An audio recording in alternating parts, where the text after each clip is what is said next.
E aí, galera, tudo bem com vocês? Vamos embora terminar essa questão da pré-existência, ter mais informações ali a respeito disso, apesar de que isso é um tema que é descrito em várias passagens das escrituras, é descrito nas escrituras inteiras. Depois que você tem ali essa chave de decodificação, você começa a perceber a pré-existência em vários outros padrões e várias outras passagens, é algo muito maravilhoso. Mas vamos finalizar aí essa série explicando a respeito de por que não temos lembranças a respeito disso. É curioso que eu já conheci pessoas que me narram terem tido umas experiências em que se lembraram de algumas coisas nesse sentido. Gente, friso, não tem nada a ver com reencarnação, pois ao homem é dado morrer uma única vez, isso está escrito.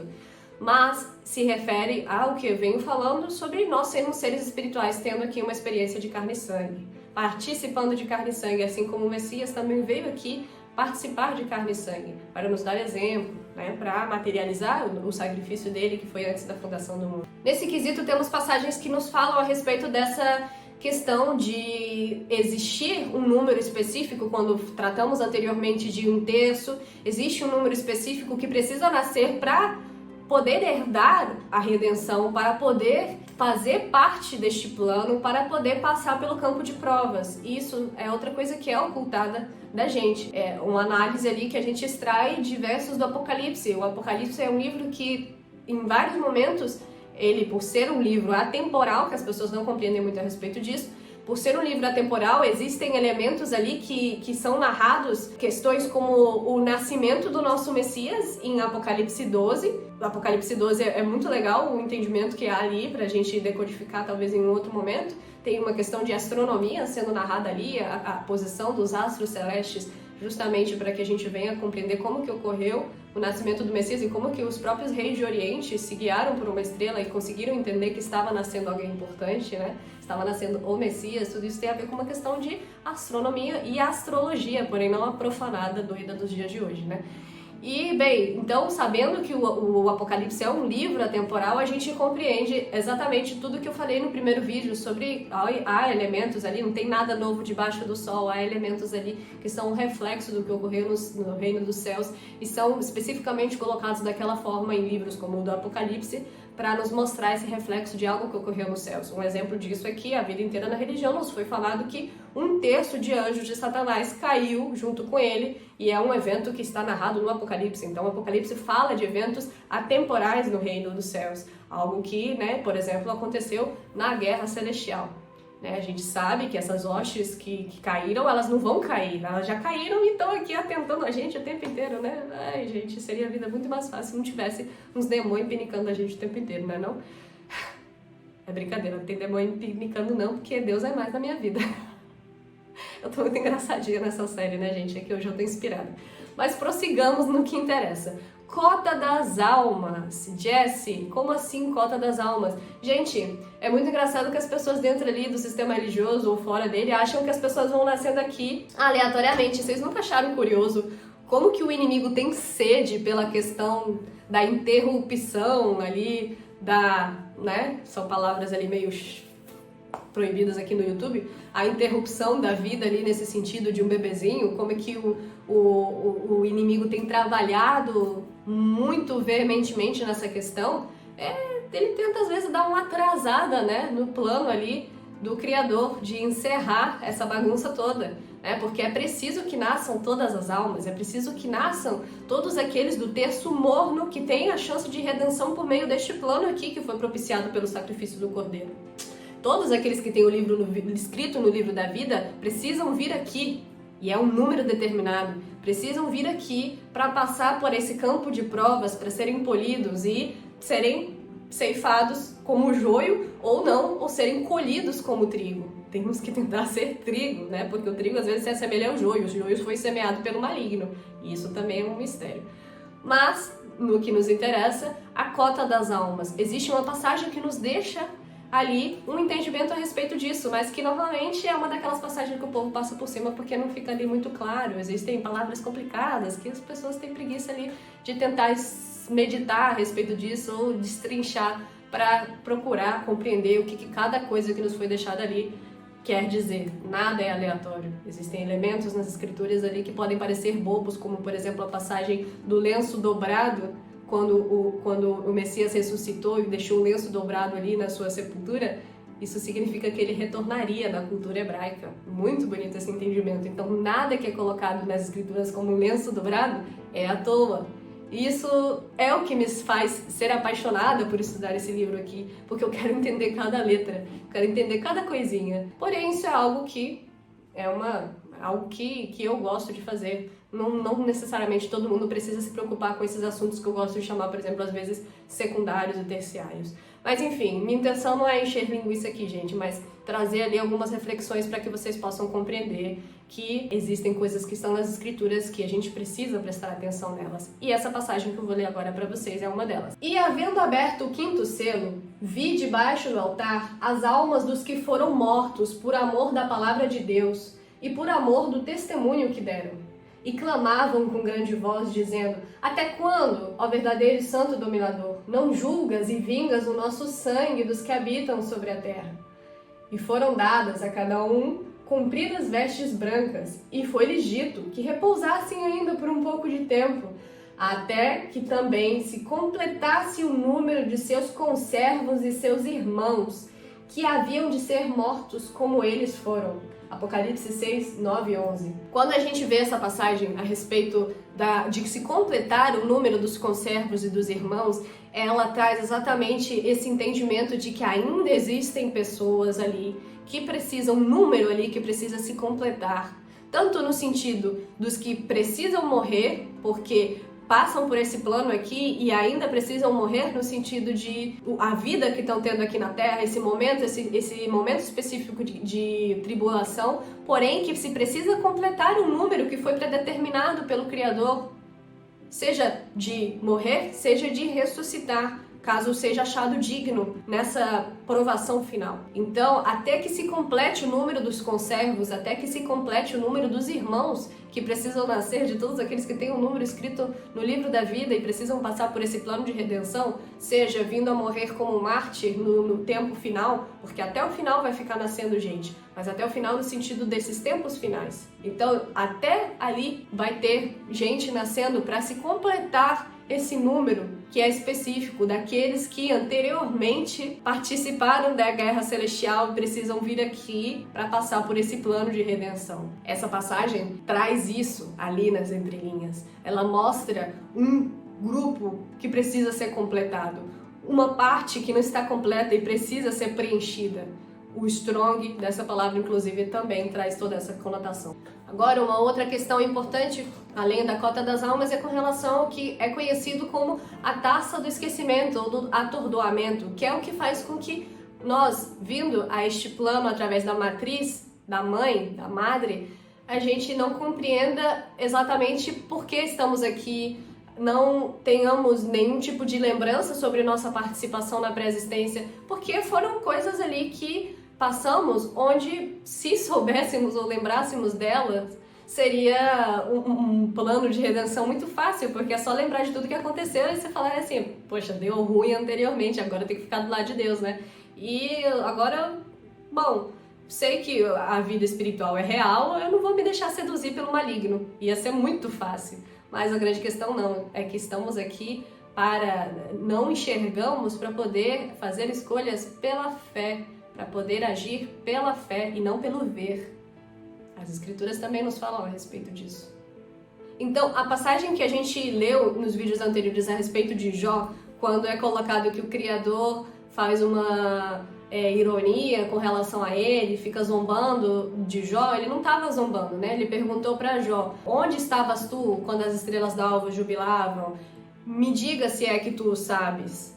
Porque já então eras nascido e o número dos seus dias é grande, né? Ele fala isso para Jó justamente pela questão da pré-existência de Jó ser pré-existente, porém naquele momento onde havia a batalha sendo vencida, Jó não estava participando daquilo, porque ele não participou daqueles que batalharam ao lado do Criador para obter vitória nesse sentido, nessa primeira batalha, porque a última batalha ainda está pendente. Essa passagem mostra que Jó não se lembra do que aconteceu. Mostra que Jó, apesar de ser um pré-existente, o Criador tá lá falando para ele, me diga, e aí, onde é que você tá? Você lembra? Você não lembra, você não sabe. Eu sou o Criador, eu sou Deus, eu sou o que estabeleceu todas as coisas e você não sabe o que aconteceu. Prova disso é o que está escrito em Salmo 63. Fizeste ver ao teu povo coisas árduas, fizeste-nos beber o vinho do atordoamento. Lembrando da questão de aplicações micro e macro, e a questão de padrões, a questão da gente ter que extrair alguns símbolos e alguns segredos ali das passagens, esse vinho do atordoamento, que é repetido em algumas situações, se refere a essa questão do esquecimento, do atordoamento. A pessoa que fica atordoada, ela fica desnorteada, ela não entende algo que aconteceu. Então não é apenas poética, porque os heróis da fé dos tempos antigos, ali, os heróis da fé, os profetas, eles tinham conhecimento a respeito dessas coisas, porém a lírica, a forma de escrever era diferente da nossa dos dias de hoje, por isso que é tão importante a gente tentar destrinchar essas questões para poder compreender. Desperta, desperta, levanta-te, ó Jerusalém, que bebeste da mão do Senhor o cálice do seu furor. Bebeste e sorveste os sedimentos do cálice do atordoamento. Isaías 51, 17. Novamente ali sendo mencionada a mesma questão do cálice do atordoamento, o cálice do esquecimento, o vinho do atordoamento. Não é coincidência que isso se repita. São padrões ali colocados para aqueles que buscam sabedoria nas escrituras, que buscam meditar o motivo de tais coisas estarem expressas. Esse vinho do atordoamento faz menção a justamente esse processo que passamos pelo ventre da madre, onde somos envolvidos ali pelo líquido, a água, que traz de onde nascemos, e por isso há também esse paralelo com relação ao nascer de novo, né, e ser purificado pela água, pelo Espírito Santo. A questão de nascer de novo que o Messias explica para Nicodemos traz esse símbolo, né? Não dá para voltar para o ventre da madre para passar por essa purificação, essa limpeza, deixar para trás o velho e trazer o novo. Porém, o Espírito nos traz essa possibilidade, não trazendo esquecimento, mas trazendo purificação para que a partir daquele momento sejamos novos. A questão do ventre da madre é algo semelhante, e é por isso que existe esse símbolo do batismo nas águas, o batismo no Espírito Santo, para purificação, limpeza e aprimoramento, santificação. Assim diz o teu Senhor e o teu Deus, que pleiteará a causa do seu povo. Eis que eu tomo da tua mão o cálice do atordoamento, os sedimentos do cálice do meu furor. Nunca mais dele beberás. Isaías 51, 22. Aqui em Isaías 51, 22 é colocado que nunca mais se beberá desse cálice do atordoamento que tivemos que beber. Lembrando da aplicação micro e macro. A micro é circunstancial naquela situação, onde é narrada por Isaías, no que ele está comentando no contexto. Mas a macro, por padrão, é exatamente isso que eu coloquei no exemplo anterior, se repete para que a gente venha prestar atenção para isso, que é o cálice do esquecimento, que é o ventre materno, o líquido amniótico, nos faz deixar para trás todas as lembranças de algo que nos possibilitaria fazer escolhas com mais facilidade. Não seria uma prova se a gente já soubesse de tudo. Saber-se-ão as tuas maravilhas nas trevas e a tua justiça na terra do esquecimento. Mais uma passagem que nos traz exatamente esse entendimento. São coisas que se complementam. Saber-se-á as maravilhas do Criador aqui nessa terra do esquecimento. Estamos na terra do esquecimento porque as coisas divinas, as coisas celestiais, elas já não se lembram. Então são informações ali que a gente vai compilando, vai coletando para chegar ao entendimento final a respeito dessa questão. Desviaste para longe de mim amigos e companheiros, e os meus conhecidos estão em trevas. Salmos 88, 18. Eu acho muito linda essa passagem, né? Porque aqui o salmista sabia a respeito de ter deixado para trás, mas não deixado para trás apenas no contexto micro, mas no contexto macro, ter deixado para trás todos aqueles irmãos que foram criados juntos lá no reino dos céus. Todos os irmãos, todo o terço neutro, o terço que é morno, né? O terço frio, o terço quente, todos em um determinado momento foram parte de um todo, não eram terços, era parte de um todo que se dividiu em três em um determinado momento. Mas eram todos um, eram amigos, eram companheiros, eram irmãos, eram conhecidos.